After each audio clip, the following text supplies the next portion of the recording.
आई से बोलता श्री रामचंद्र सकळ वानराचे भार ऐकोनी पिंजारीला कपिंद्र अति भासूर भासत।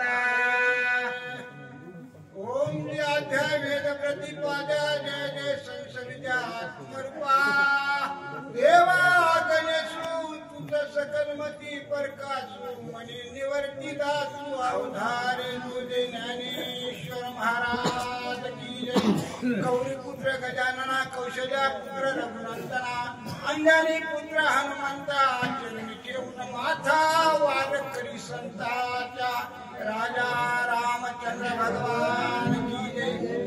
आयशे बोलता रघुनंदना अरे काय म्हणे त्याचे मला रामचंद्रांना असा अधिकार हनुमंताला दिला। लवकरात जा बाबा विनंती केली आणि हनुमंताला सांगू लागले लवकरात लवकर जा। सभावे असणारा माझा तुझ्या पाठीशी आशीर्वाद आहे आणि तू असणारी संजीवनी वाली लवकर घेऊन आणि माझ्या लक्ष्मणाला लवकर उठवण्याची तयारी कर। अशा प्रकारे कोण रघुनंदन असणारे रामचंद्र विनंती करू लागली। बोला पिंजारीला रोमावळी दिसे विक्राळ दांताळे मस्तक गेला नभो मंडळी गोळांबुळी आवेशा। आता त्या वेळेला असणाऱ्या काय माणसाला असणारा कोणताही पुरस्कार किंवा प्रवर्तन केल्यानंतर किंवा माणसाला सुट्टी केल्यानंतर त्या शक्तीचं अनुमोदन दाखवण्याकरता माणसाचे थरथर किंवा म्हणजे त्या हनुमंताचे असणारे सहारे अंगावर उभे राहिले। मागल्या प्रतापाची प्राण करून पुन्हा रघुनंदनाला दिली किंवा रामचंद्राला दिली आणि त्या असणाऱ्या अनुभवानुसार असणारा कोण हनुमंतराया त्याला आपल्या जीवनाचा असणारा पूर्णपणे असणारा अनुभव झाला आणि लगेच्या लगे असणारा आपलं शरीर असणारा अकराळ मोठं भयंकर केलं आणि केल्यानंतर काय करू लागली दोन्ही दिसती नेत्र गोळ जैसे धगधगीत इंगळे त्राहाटीता भूमीशी लांबुळ लोक सकळ भयभीता। आता महाभयंकर असं पर्वतासारखं असणारा हनुमंतानं रूप असणारा अकराळ केलं त्यावेळेला महाभयंकर असणारा अवतार प्रगट केला। मग काय 11 रुद्राचा अवतार प्रगट झाल्या बरोबर सगळे असणारे वानर असणारे नाना प्रकारचे जीवजंतू तिथं असणारे भयभीत झाले आणि काय म्हणू लागले वळीला पुच्छाचा अंकोळा लंगोनी सुवेळाचा कडा रामस्मरणी विगाडा केला गाढा भुवंकारा। आता हटणाऱ्या आपल्या शक्तीला अधिकार दिला आणि शक्तीच्या अधिकाराने असणारा पुच्छ आपला असणारा तोंडा केला आणि त्या पृथ्वीवर झांगरल्या बरोबर असणारा भूमंकाराचा मोठा गाडा केल्या बरोबर मोठा असणारा म्हणजे आवाज दन त्या सुरळी पर्वतावर झाल्यानंतर कशा प्रकारे असणारी काय हालचाल झाली बोला महाराज। ऐकोनी त्याचा भुवंकार दचके कैलासी शंकर ब्रह्मांड हडंबळिले थोर घोरांतर मांडिले।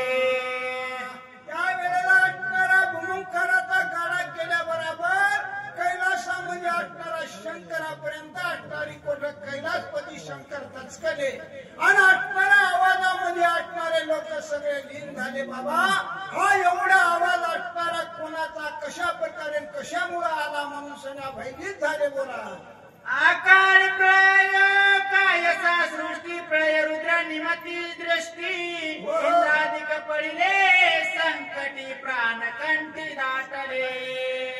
आता देव देवतेला असणारा हा मोठा भूमंकार झाल्यानंतर काय प्रलय होतो काय एखाद्या पृथ्वीवर असणाऱ्या या ब्रह्मांडावर काय म्हणजे विघ्न आलं म्हणून असणारे जीव जंतू असणारे 33 कोटी देव सुद्धा भयभीत झाले आणि काय बोलू लागले कडे खचले सागरी वृक्ष भ्रमती गगनांतरे प्राण करिता कपी केसरे सुरासुरी आकांता। काय खडे खेतरी पर्वती असणारे मोठमोठ्या शिळा पर्वताच्या हनुमंताच्या असणाऱ्या पायानं त्या नादानं असणाऱ्या काय म्हणजे पर्वतावर गडगड गडगड गडगड खाली गुलाट येऊ लागल्या। झाडं असणारे त्या असणाऱ्या काय शरीराचे पाय आपल्या बरोबर पृथ्वी हारू लागले आणि गगनामध्ये असणारे ते झाड वृक्ष वरी फिरू लागले. एवढी असणारी शक्ती हनुमंतरायानं दाखवली तिथं. सप्तसागरा खळंबळा पाय रसातळा आकांत जीव मात्रा सकळा गुळांगुळाचे धाके. आता अकांत सर्व असणारा सृष्टीवर झाला त्या गोळांगुळा भेले म्हणजे या हनुमंताच्या असणाऱ्या 11 रूपामध्ये जो असणारा 11वा रुद्र प्रगट केला आणि त्याला त्या शक्तीची असणारी काय दाखविली. आपल्या शक्तीचा प्रताप दाखविल्याबरोबर सर्व जीवजंतू भयभीत झाले. 7 समुद्राचे पाणी हालू लागले. एवढी असणारी हनुमंतराची शक्ती.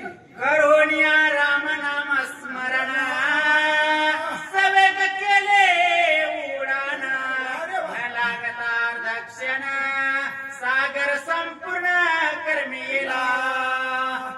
करून या नाम स्मरण क्षण लागता काय म्हणे समुद्र सागर असणारा उडान केल्याबरोबर एका क्षणामध्ये असणारे 7 समुद्र पार केले. एवढी असणारी भरारी हनुमंतांना हल्ली म्हणतात. उपरी उपरी गगनांतरी सत्यलोक पर्यंत वरी गेली उडानाची थोरी विक्रम भारी कपीचा. उपरा उपरी वरी जायची काय गरज होती. दक्षिणेकडून उत्तरेकडे जायचं होतं. उपरा उपरी मध्ये सत्यलोकामध्ये असणारी कोणाची हनुमंतरायाची भरारी गेली ब्रह्मदेवाच्या द्वारामध्ये आणि ब्रह्मदेवाला जाऊन सांगितलं ब्रह्मदेवा बोला पुढे. दिशा दुमदुमिल्या संपूर्ण प्राणाती सकळ राक्षस गण ऐकून या रावणाची चिंता मन उपजवी. आता असणाऱ्या दिशा दुमदुमल्या नाही. त्या वेळेला रावण दत्तकला लंकेमध्ये असणारी हनुमंताची राम नामाची थोडी आवाज कानावर गेला आणि रावणाला असणारं साकार स्वप्न मनामध्ये पडू लागलं. हा आवाज असणारा कोणाचा हनुमंताचाच असाय पाहिजे. कारण पहिला असणारा हनुमंताचा भय त्यानं दाखवलं होतं म्हणून हनुमंताच्या आवाजाकडे लक्ष होतं. बोला महाराज. म्हणे गेल्या कपिंद्र आणि औषधी समग्र उठविल्या सौमित्र श्रीरामचंद्र नाटोपे. आणि त्या वेळेला असणाऱ्या रावणाला चिंता पडली. आता म्हणले कपिंद्रा निघाले. कपिंद्रा आता म्हणले कुठे औषधी आणण्याकरता दुर्नांद्रीवर पर्वतावर हनुमंत गेले आणि हनुमंत गेल्यानंतर म्हणले आता औषधी आणल्यानंतर लक्ष्मण जिवंत झाल्यानंतर राम लक्ष्मण म्हणजे आपल्याला काही आवडणार नाहीत. अशा प्रकारे रावणाला काय काळजी पडली म्हणतात. भगवान की जय. आता येणारे वाच्य